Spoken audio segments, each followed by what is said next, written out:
Good morning my dear brothers and sisters. Sandros Ministries తరపున 365 రోజుల్లో Bible అనే ఈ ఛానల్కి మీ అందరికీ ఆహ్వానం.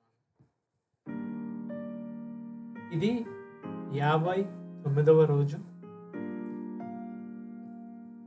ఈరోజు వాక్య భాగము ద్వితీయోపదేశ కాండము 1-2 అధ్యాయం. మరి మోషే రాసిన 5 పుస్తకాలని పెంటాయుక్ అంటాము. ఇవే తోరా అని కూడా మరి యూదులకు జ్యూస్కి వాళ్ళు తోరా అని పిలుస్తారు. మరి అందులో 4 పుస్తకాలు అయితే ఇప్పుడు దాకా చదివి ఉన్నాము. 4 పుస్తకాల సారాంశం ఏంటంటే మరి ఇశ్రాయేలీలు బయలుదేరి మరి అరణ్యంలో వెళుతూ వాళ్ళు పడ్డ పాటలు, మరి మోషే వాళ్ళకి బుజ్జగిస్తూ వాళ్ళకి చేసిన కార్యాలు ఇవన్నీ చూసాము.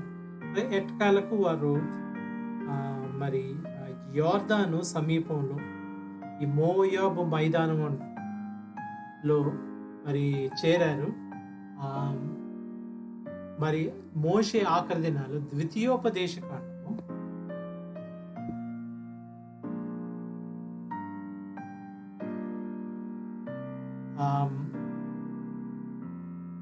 ఎలా చెప్పుకోవచ్చు అంటే మనం ద్వితీయోపదేశ కాండాన్ని మరి ప్రతి పుస్తకానికి మొదటి అక్షరాన్ని, హీబ్రూలో మొదటి అక్షరాన్ని దాన్నే ఆ పుస్తకం పేరు కింద పెడతారు. మరి హీబ్రూలో మరి హీబ్రూ బైబిల్లో, హీబ్రూ తనాక్లో, హీబ్రూ తోరాలో మరి ఈ పుస్తకం మొట్టమొదటి అక్షరం అడ్డే బారీమ్ అని అంటారు. అడ్డే బారీమ్ అంటే ఎల్లే హడ్డే బారీమ్. ఇవి మరి వాక్యాలు మోషే అంటే మోషే వాక్యాలు అని మన ఇంగ్లీష్లో వస్తుంది కానీ మన తెలుగులో కూడా వస్తుంది కానీ వాక్యాలు మోషే అని హీబ్రూ భాషలో అయితే వాళ్ళ గ్రామర్ కన్స్ట్రక్షన్ ప్రకారం అలాగ వస్తుంది. అంటే ఇవి దీస్ ఆర్ ద వర్డ్స్. ఇవి మరి మోషే పలికిన పలుకులు అని అర్థం వచ్చేలాగా అడ్డే బారీమ్ అని అంటారు. ఈ పుస్తకం పేరు కూడా ఇల్లే హడ్డే బారీమ్ అని కానీ బారీమ్ అని వర్డ్స్, ఈ మోషే మాటలు అని కానీ ఈ పుస్తకాన్ని పిలుస్తూ ఉంటారు. మరి డ్యూటరానమీ అని మరి తెలుగులో ఎలాగ అన్నారంటే ఈ రిపిటేషన్ ఆఫ్ లాస్ అన్నట్టు వాళ్ళు అనుకున్నారు. ఈ మోషే మళ్ళీ మరి ఇచ్చిన చట్టాల్ని మళ్ళీ ఇందులో చెప్తాడు కాబట్టి మళ్ళీ రిపీట్ చేస్తున్నాడు కాబట్టి దీన్ని రిపిటేషన్ ఆఫ్ లాస్ అయితే డ్యూటరానమీ అని అర్థం వచ్చేలాగా, రిపిటేషన్ ఆఫ్ లాస్ అని అర్థం వచ్చేలాగా ఆ పేరు వాడారు డ్యూటరానమీ. నిజానికి ఇది మరి మోషే వీడుకోలు పత్రం లాగా చెప్పుకోవచ్చు. ఆఖరి దినంలో మనం ఎలా చేసాం కదా అన్న మొదటి 2 అధ్యాయాలు చూస్తే అలాగే ఉంటుంది. వాళ్ళు చేసిన అన్ని మళ్ళీ మోషే వాళ్ళకి జ్ఞాపకం చేస్తూ. ఇక్కడ ఒక సంగతి మనం గుర్తించుకోవాల్సిన విషయం ఏంటంటే మోషే ఎవరితోటి అయితే ఈ ప్రయాణం మొదలు పెట్టాడు వాళ్ళు లేరు ఇక్కడ. వీళ్ళు 2వ జనరేషన్, 2వ సంతానం, 2వ జనరేషన్ అయితే 2వ కుటుంబం, 2వ వంశం, మరి 2వ జనరేషన్. ఇది మరి కొంతమంది మోషే చెప్తున్నప్పుడు ఉన్నవాళ్ళు ఉండుంటారు, కొంతమంది మరి చాలా పిల్లలు అయి ఉంటారు.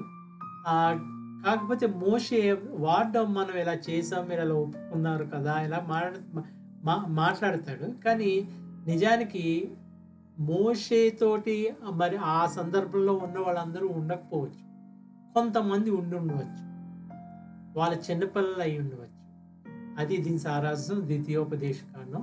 మరి ఇది ఆఖరి పుస్తకం మోషే, తర్వాత మనకి యెహోషువ. ఇది ఇంకోటి కూడా మనం చెప్పుకోవాల్సింది ఏంటంటే ఈ మోషే దగ్గర నుంచి ఆత్మీయ మరి వాక్యము తీయబడి యెహోషువకి ఇవ్వబడడం కూడా మనం ఈ ట్రాన్సిషన్ ఫేజ్ అంటాం. అది కూడా జరిగింది అని ద్వితీయోపకాండం నుంచి యెహోషువకి మనం అనేది చూస్తాము. మరి అయితే మన వాక్య భాగంలోకి వెళ్దాం. హోరేబు వదిలి వెళ్ళమని ఆజ్ఞ. అంటే వీళ్ళు హోరేబు ప్రాంతంలో ఉన్నప్పటి నుంచి అప్పుడు నుంచి ఏం జరిగిందో ఈ 2 అధ్యాయాల్లో మనం చూస్తాం. యోర్దాను నదికి తూర్పున ఉన్న ఎడారిలో అంటే పారాను, తోపెలు, లాబాను, అజేరోతు, దీజాహాబు అనే ప్రదేశాల మధ్య సూపుకు ఎదురుగా ఉన్న అరాబా ఎడారిలో మోషే ఇశ్రాయేలు ప్రజలతో ఇలా చెప్పాడు. అంటే these are the words of Moshe and first Hebrew బైబిల్లో వచ్చేది కాబట్టి మరి దానికి తగ్గట్టుగా హడ్డే బారీం అని అన్నాం కాబట్టి ఇక్కడ మనం చూసినట్లయితే మోషే ఇశ్రాయేల్ ప్రజలతో ఇలా చెప్పాడు. ఇలా చెప్పడం మొదలెట్టాడు మోషే ఇశ్రాయేల్తో. మరి ఇది ఎవరు రాశారు అన్నదానికి మరి దానికి అంత ఆలోచించి చెప్పాల్సిన అవసరం లేదు. మరి మోషే రాశాడని మనం నిర్ధారణగా చెప్పచ్చు. 2, హోరేబు నుండి సేయూర్ అడారి దారిలో కాదేశు బానియా వరకు ప్రయాణ సమయం 11 రోజులు. హెప్సోన్లో నివసించిన అమోరియల రాజు సీహోనును, అస్తోరోతులో నివసించిన బాషాను రాజు ఓగును ఎద్రియాలో చంపిన తర్వాత 40వ సంవత్సరంలో 4వ నెల మొదటి రోజున మోషే యెహోవా తనకు ఆజ్ఞాపించిన ఇశ్రాయేలు ప్రజలకు బోధించాడు. అంటే అది అయిన 40 సంవత్సరాలకి మోషే ఇది రాశాడు, ఇది బోధించాడు అని మనం చెప్పుకోవచ్చు. 5, యోర్దాను యువతల ఉన్న మోయేబు దేశంలో మోషే తన ధర్మశాస్త్రాన్ని ప్రకటించడం మొదలుపెట్టి ఇలాగన్నాడు. మన దేవుడు యెహోవా హోరేబులో మనకి ఇలా చెప్పాడు, ఆ కొండ దగ్గర మీరు నివసించింది చాలు. ఈ హోరేబ్ అంటే మరి వీళ్ళకి చట్టాలు మరి ఆజ్ఞలు ఇవన్నీ వచ్చిన ప్రదేశం. ఆ హోరేబ్ దగ్గర యెహోవా ఎట్టకాలకు మోషేకి చెప్పాడట, ఇక మీరు నివసించింది చాలు, ఇంకా ప్రయాణం కండి. 7, మీరు బయలుదేరి అమోరి, అంటే ఇది గతం గుర్తు చేసుకోవడం, ఇదంతా ఫ్లాష్ బ్యాక్ అంటాం మన ఇంగ్లీష్లో. ఆ ఫ్లాష్ బ్యాక్ మోషే మళ్ళీ ఒకసారి చెప్తున్నాడు అన్నమాట ఇదంతా. 7, మీరు బయలుదేరి అమోరియల కొండ ప్రాంతానికి, అరాబా లోయలో దక్షిణ దిక్కున సముద్ర తీరంలో ఉన్న స్థలాలన్నిటికీ, కానాను దేశానికి, లెబనోనుకు, యూఫ్రటీస్ మహానది వరకు వెళ్ళండి. ఇదిగో ఆ దేశాన్ని మీకు అప్పగించాను. మీరు వెళ్ళి యెహోవా మీ పూర్వీకులు అబ్రహాము, ఇస్సాకు, యాకోబులకు వారి సంతానానికి ఇస్తానని నేను వాగ్దానం చేసిన దేశాన్ని స్వాధీనం చేసుకోండి యెహోవా చెప్పారు. బయలుదేరండి. అదంతా మనం చదివేసే ఉన్నాం, మళ్ళీ ఒకసారి జ్ఞాపకం చేస్తున్నాను. 9, నాయకులుగా నియామకం. ఆ సమయంలో నేను ఒక్కనే మిమ్మల్ని మోయలేను. యెహోవా దేవుడు మిమ్మల్ని విస్తరింపజేశాడు గనుక ఈ రోజు మీరు ఆకాశంలో నక్షత్రాల్లా విస్తరించారు. మీ పూర్వీకుల దేవుడు యెహోవా మీ జనసంఖ్యను 1000 రెట్లు ఎక్కువ చేసి తాను మీతో చెప్పినట్టు మిమ్మల్ని దీవిస్తాడు గాక. నేను ఒక్కనే మీ కష్టాన్ని, భారాన్ని, మీ వివాదాలను ఎలా తీర్చగలను? జ్ఞానం, తెలివి కలిగి మీ గోత్రాల్లో పేరు పొందిన మనుషులను ఎన్నుకోండి, వారిని మీకు నాయకులుగా నియమిస్తానని చెప్పాను. అప్పుడు నేను అలా చెప్పాను కదా, నేను ఒక్కడే చేయలేకపోతున్నాను, మరి కొంతమందిని మీరు ఎన్నుకుంటే వాళ్ళు మీ తరపున న్యాయం తీరుస్తారు, నేను ఏదైనా పెద్ద న్యాయం ఉంటే నేను చూస్తానని. 14, అప్పుడు మీరు నీ మాట ప్రకారం చేయడం మంచిది అని నాకు జవాబిచ్చారు. కాబట్టి నేను మీ గోత్రాల్లో పేరు పొంది తెలివి జ్ఞానం కలిగిన వారిని పిలిచి మీ గోత్రాలకు 1000 మందికి ఒకడు, 100 మందికి ఒకడు, 50 మందికి ఒకడు, 10 మందికి ఒకడు చొప్పున వారిని మీ మీద న్యాయాధికారులుగా నియమించాను. అప్పుడు నేను వారితో మీ సోదరుల వివాదాలు తీర్చి ప్రతివాడికి వాడి సోదరుడికి వాడి దగ్గర ఉన్న పరదేశికి న్యాయం ప్రకారం తీర్పు తీర్చండి. అలా చేసేటప్పుడు తక్కువ ఎక్కువ అనే పక్షపాతం లేకుండా వినాలి. న్యాయపు తీర్పు దేవునిది కాబట్టి మీరు మనుషుల ముఖం చూసి భయపడవద్దు. మీకు కష్టమైన వివాదాన్ని నాకు దగ్గరకు తీసుకురండి, నేను దాన్ని విచారిస్తాను అని ఆజ్ఞాపించాను. అలాగే మీరు చేయాల్సిన పనులన్నింటిని గురించి మీకు ఆజ్ఞాపించాను. 12 మందిని సమాచారం కోసం బయటకు పంపారు. మనం హోరేబు నుండి ప్రయాణించి యెహోవా దేవుడు మనకు ఆజ్ఞాపించినట్టు మీరు చూపిన ఘోరమైన ఎడారి ప్రాంతం నుండి వచ్చి అమోరియుల కొండ ప్రాంతం మార్గంలో కాదేశ బానియా చేరాం. మొట్టమొదటి ఎట్టకేలకు అక్కడికి వచ్చాం. అక్కడ నుంచి మరి ఈ గూఢాచారుల్ని పంపించడం, 12 మంది గూఢాచారులను పంపించడం మనకి తెలుసు కదా. వాళ్ళు వెళ్ళి తిరిగి వచ్చి మనం జయించలేమని చెప్పడం కూడా తెలుసు కదా. అది ఇక్కడ జ్ఞాపకం చేస్తున్నాను అన్నమాట మోషే 20. అప్పుడు నేను మన దేవుడైన యెహోవా మనకిస్తున్న అమోరియుల కొండ ప్రాంతానికి వచ్చాం. ఇదిగో మీ దేవుడు యెహోవా ఈ దేశాన్ని మీకు అప్పగించారు. మీరు పూర్వీకుల దేవుడైన యెహోవా మీతో చెప్పినట్టు దాన్ని స్వాధీనం చేసుకోండి. భయపడొద్దు, నిరుత్సాహం వద్దు అని మీతో చెప్పాను. అప్పుడు మీరంతా నా దగ్గరికి వచ్చి ముందుగా మన మనుషులను పంపుదాం, వాళ్ళు మన కోసం ఈ దేశాన్ని పరిశీలించి తిరిగి వచ్చి దానిలో మనం వెళ్ళాల్సిన మార్గం గురించి, మనం చేరాల్సిన పట్టణాల గురించి మనకు సమాచారం తెస్తారు అన్నారు. ఆ మాట అంగీకరించి ఒక్కొక్క గోత్రానికి ఒక్కొక్కరు చొప్పున 12 మందిని పంపారు. 24 వాళ్ళు ఆ కొండ ప్రదేశానికి వెళ్ళి ఎస్కోలు లోయకు వచ్చి దాన్ని పరిశీలించారు. ఆ దేశంలో దొరికే పండ్లు కొన్నిటిని మన దగ్గరకు తెచ్చి మన దేవుడు యెహోవా మనకిస్తున్న దేశం మంచిది అని మనకు చెప్పారు. అయితే మీరు వెళ్ళడానికి ఇష్టపడలేదు, మీ దేవుడైన యెహోవా మాటకు తిరుగుబడ్డారు. మీ గుడారాల్లో సనుక్కుంటూ యెహోవా మన మీద పగబట్టి మనల్ని చంపడానికి, అమోరీయులకు అప్పగించడానికి ఐగుప్తు దేశం నుండి మనల్ని రప్పించారు. మనం ఎక్కడికి వెళ్ళగలం? అక్కడ ప్రజలు మనకంటే బలిష్ఠులు, ఎత్తైన వారు, ఆ పట్టణాలు గొప్పవి, ఆకాశాన్నంటే ప్రాకారాలతో ఉన్నాయి, అక్కడ అనానీకులను చూసాము అని మన సోదరులు చెప్పి మా హృదయాలు కరిగిపోయేలా చేశారు అని అన్నారు. అప్పుడు నేను మీతో దిగులు పడొద్దు, భయపడొద్దు, మీకు ముందు నడుస్తున్న మీ యెహోవా దేవుడు మీరు చూస్తుండగా ఐగుప్తులో అరణ్యంలో చేసినట్టు మీ పక్షంలో యుద్ధం చేస్తారు. మీరు ఇక్కడికి వచ్చే వరకు దారిలో మీ యెహోవా దేవుడు మన తండ్రి తన కొడుకుని ఎత్తుకున్నట్టు మిమ్మల్ని ఎత్తుకొని వచ్చాడని మీకు తెలుసు. అయితే మీకు దారి చూపించి మీ గుడారాలకు స్థలం సిద్ధపరిచేలా ఆ రాత్రి అగ్నిలో పగలు మేఘంలో మీ ముందు నడిచిన మీ యెహోవా దేవుని మీద మీరు విశ్వాసం, అంత చేసిన దేవుడు మీరు విశ్వాసం ఉంచలేదు. కాబట్టి యెహోవా మీ మాటలు విని బాగా కోపం తెచ్చుకొని నేను మా పూర్వీకులకు ఇస్తానని వాగ్దానం చేసిన ఈ మంచి దేశాన్ని ఈ చెడ్డ తరంలో యెఫన్నె కొడుకు కాలేబు తప్ప మరెవరు చూడరు. అతడు పూర్ణ మనసుతో యెహోవాను అంగీకరించాడు కాబట్టి కేవలం అతను మాత్రమే దాన్ని చూస్తాడు. అతడు అడుగుపెట్టిన భూమిని నేను అతనికి అతని సంతానానికి ఇస్తాను అని ప్రమాణం చేశారు.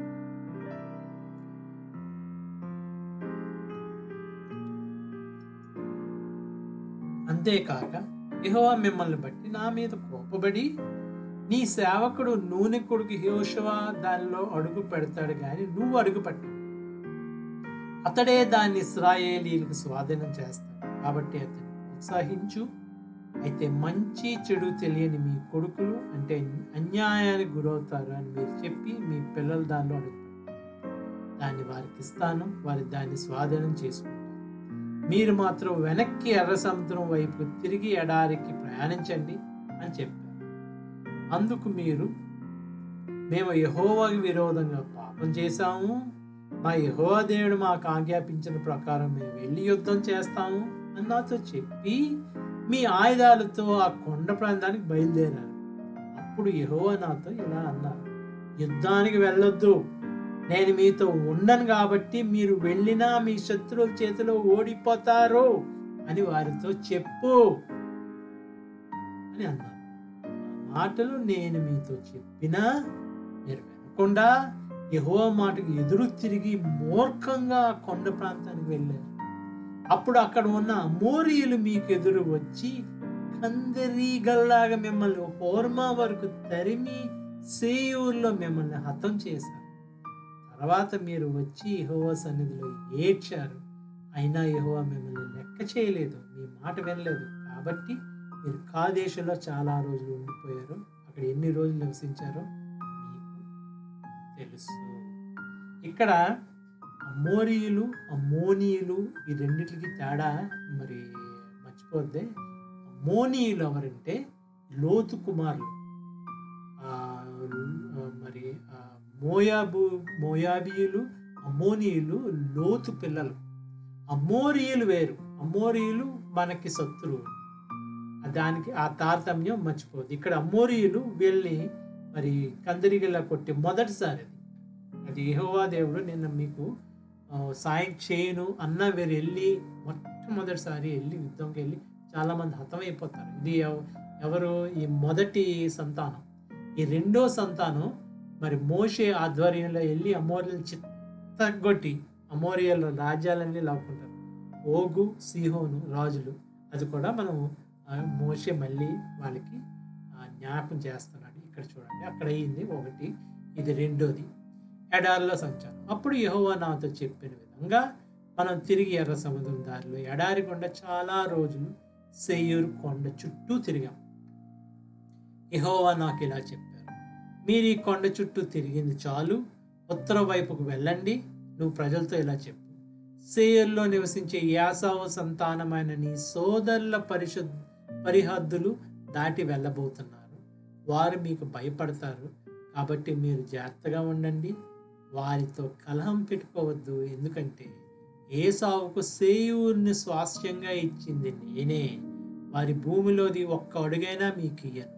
మీరు డబ్బులిచ్చి వారి దగ్గర ఆహారం కొని తినవచ్చు, డబ్బులిచ్చి నీళ్లు తినకొనవచ్చు, ఎందుకంటే మీ చేతి పని అంతటినీ మీ యెహోవా దేవుడు ఆశీర్వదించారు.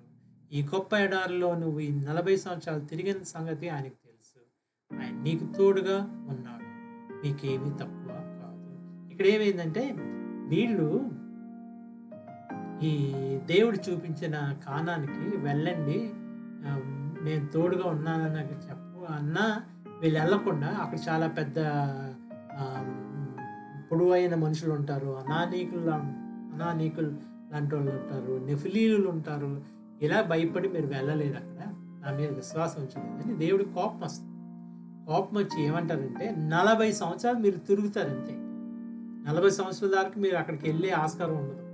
ఈ 40 సంవత్సరాల్లో మీరు చచ్చిపోతారు. ఈ మొదటి సంతానం చచ్చిపోతుంది, రెండో సంతానం మట్టుకే ఈ కానాన్ దేశానికి వెళ్ళి అది దాన్ని జయించే భాగ్యం ఉంటుంది అని మొదటి అధ్యాయంలో మోషే మరి జ్ఞాపకం చేశాడు. అలాగే ఈ 40 సంవత్సరాలు అయిపోయింది. అప్పుడు యెహోవా దేవుడు చాలు, ఇంకా తిరిగింది చాలు, ఈ 40 సంవత్సరాలు తిరిగి ఇప్పుడు బయలుదేరండి, వెళ్ళి అక్కడ యుద్ధానికి బయలుదేరండి అని. ఇక్కడ ఇవి వెళ్తున్నప్పుడు కింద ముందుగా వెలికి సేయూరు ప్రాంతం, ఏదోము సేయూరు 2 ప్రాంతాలు ఉంటాయి. ఆ సేయూరు ప్రాంతానికి వెళ్ళాల్సి వస్తుంది. వీళ్ళు అడుగుతారు, మేము కేవలం మీ పట్టణాల్లో వెళ్తామంటే మిమ్మల్ని ఏమి చేయమంటే ఆ సేయూరీలు ఒప్పుకోనప్పుడు వాళ్ళని సునాయాసంగా మోషే ఎదుర్కొని వాళ్ళని జయించగలిగేవాడు. కానీ ఎందుకు జయించలేదంటే యెహోవా దేవుడు చెప్పాడు, ఇక్కడ రాసింది, వాళ్ళు ఏం చేయొద్దు. వాళ్ళకి ఈ సేయూరు అంటే ఎవరు మళ్ళీ అంటే ఈశావు అంటే యాకోబు అన్నగారు. ఈసాకి 2 పిల్లలు ఉంటారు. ఈసాకు జ్యేష్ఠుడు ఈసావు అంటేనే ఇష్టం ఈసాకి. కాకపోతే ఈ యాకోబు మోసం చేసి ఆయన దగ్గర నుంచి ఈ ఆశీర్వాదం తీసుకుంటే ఈసావుకి యాకోబుకి అక్కడ చిన్న ఘర్షణ జరుగుతుంది. యాకోబు పారిపోతాడు, ఈసావు యాకోబుని చంపుతున్నాడని తెలిసి. మళ్ళీ తిరిగి వచ్చిన తర్వాత భయపడతాడు యాకోబు, ఈసావు నన్ను ఏమైనా చేస్తాడేమో అని. కానీ మరి దేవుడు దయ వల్ల అక్కడ మరి 2 సహోదరులు రాజీ పడి మరి ఈసావు యాకోబుని ఏం చేయడు. కాకపోతే మా కౌగులించుకుని ముద్దులు ఇస్తాడు, తమ్ముడా అని ఆ కన్నీళ్ళు విడిస్తాడు తమ్ముడిని చూసి. ఆ సన్నివేశం మనం చదివేసుకున్న అది ఇప్పుడు ఇక్కడ మనం చూస్తున్నట్లయితే ఈసావు సంతానం యెహోవా దేవుడి మోషేతోడు ఏమన్నాడు, వాళ్ళు ముట్టుకోరు. వాళ్ళకి ఆ ప్రాంతం ఇచ్చింది నేనే అని. అందుకోసం మోషే వాళ్ళతో గొడవ పడకుండా వాళ్ళు మా మా పట్టణం నుంచి రాకూడదంటే వాళ్ళు తిరిగి వెళ్ళాల్సి వస్తుంది. వెళ్ళి మరి అక్కడ మళ్ళీ చాలా పాటలు పడతారు. తిరిగి వెళ్ళడంలో వాళ్ళు పాములు ఉన్న ప్రదేశానికి వెళ్ళి పాములు వాళ్ళని కలవడం ఇదంతా మనం చదువుకున్నాం. ఇక్కడ మనం చూసినట్లయితే దేవుడు జ్ఞాపకం చేస్తున్నాడు, ఆయన మీకు తోడుగా ఉన్నాడు, మీకేమీ తక్కువ కాదు అని. అప్పుడు 8, అప్పుడు సేయీరులో నివసించే యాసోవు సంతానమైన మన సోదరులు విడిచి ఏలాతు ఎన్నో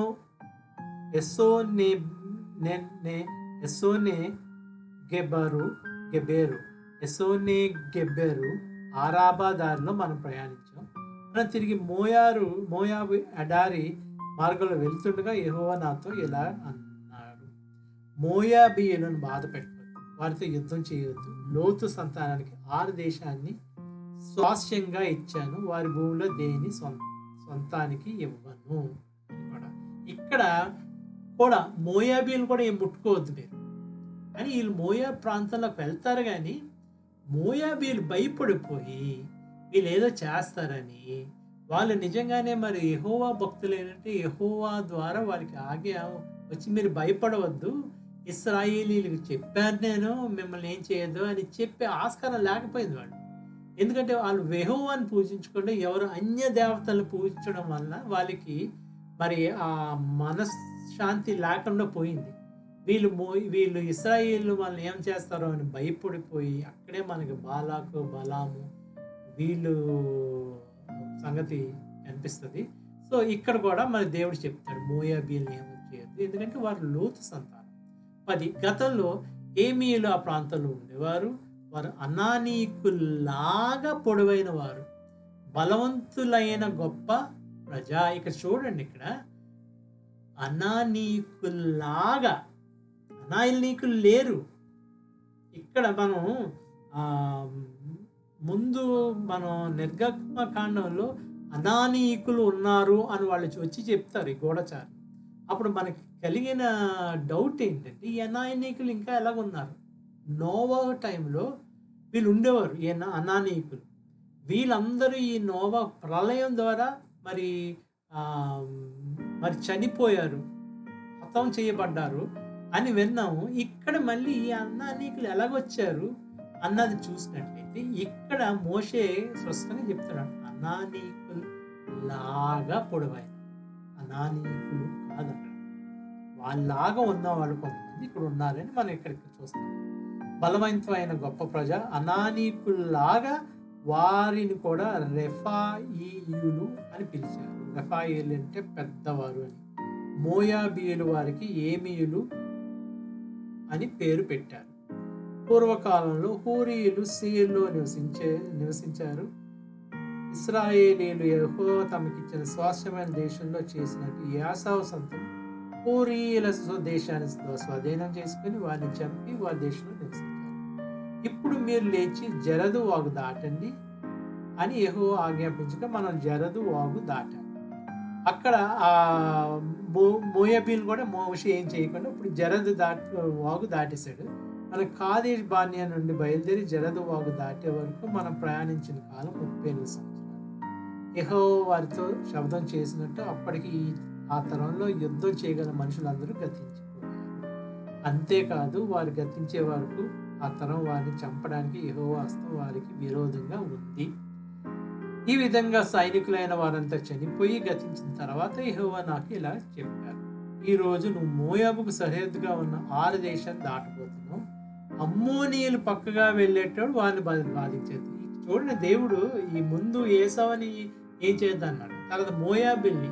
ఇప్పుడు వీళ్ళు దాడుతున్నప్పుడు అమ్మోనీయులు అంటే ఈ మోయాబు అమ్మోనీయులు సహోదరులు, లోతుకు పుట్టిన పిల్లలు, వాళ్ళు కూడా ఏం చేయదు అని యెహోవా దేవుడు మోషేకి చెప్తే వాళ్ళు ఏం చేయలేదు. మోషే అమ్మోనీయులు పక్కగా వెళ్ళేటప్పుడు వారిని బాధించవద్దు, వారితో యుద్ధం చేయొద్దు, ఎందుకంటే లోతు సంతానానికి దాన్ని స్వాస్యంగా ఇచ్చాను కాబట్టి వారి దేశంలో భూమిని నీకు ఏమాత్రం ఇవ్వను.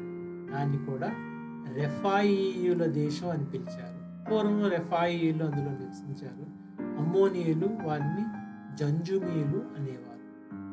వారు అనానీయులాగా పొడవైన వారు, బలవంతులైన గొప్ప ప్రజలు.